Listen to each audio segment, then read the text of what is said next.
دوستو اگر آج کے جنگ اخبار پر ایک نظر ڈالی جائے تو آپ کو اس کے فرنٹ پیج پر کل کے اپوزیشن کے جلسوں کی خبروں کے بجائے کچھ اشتہارات نظر آئیں گے۔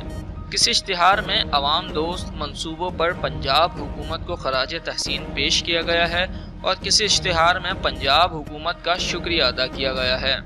اشتہارات میں وزیر اعظم عمران خان کے ساتھ وزیر اعلیٰ پنجاب عثمان بزدار کی تصاویر بھی شائع کی گئی ہیں۔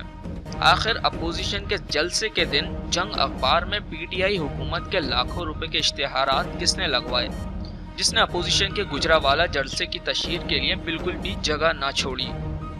ڈان کے صحافی مبشر زیدی نے ان اشتہارات کو ٹویٹ کرتے ہوئے طنز کیا اور لکھا قومی خزانے کا اشتہاری، یعنی یہ اشتہارات قومی خزانے کے خرچے پر لگائے گئے ہیں، جبکہ حقیقت اس کے برعکس ہے۔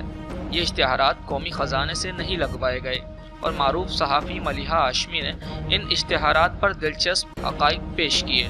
ملیحہ ہاشمی کے مطابق نہ تو یہ حکومت کا اشتہار ہے اور نہ ہی اس پر سرکاری پیسہ لگا ہے، بلکہ آج جنگ اخبار کا پورا front page P T I کے ایک تگڑے سپورٹر نے خرید لیا اور ذاتی پیسے سے اس پر اشتہارات لگوائے۔ اس پی ٹی آئی کے تگڑے سپورٹر کا تعلق سپر ایشیا گروپ سے بتایا گیا ہے۔ ملیحہ ہاشمی کے مطابق جنگ کا فرنٹ پیج اشتہارات لگا کر اس لیے خریدا گیا تاکہ جنگ اور جیو گروپ اپوزیشن جلسے کی خالی کرسیوں کی تشہیر کے بجائے پورے اخبار پر صرف وزیر اعظم عمران خان کو دکھائے۔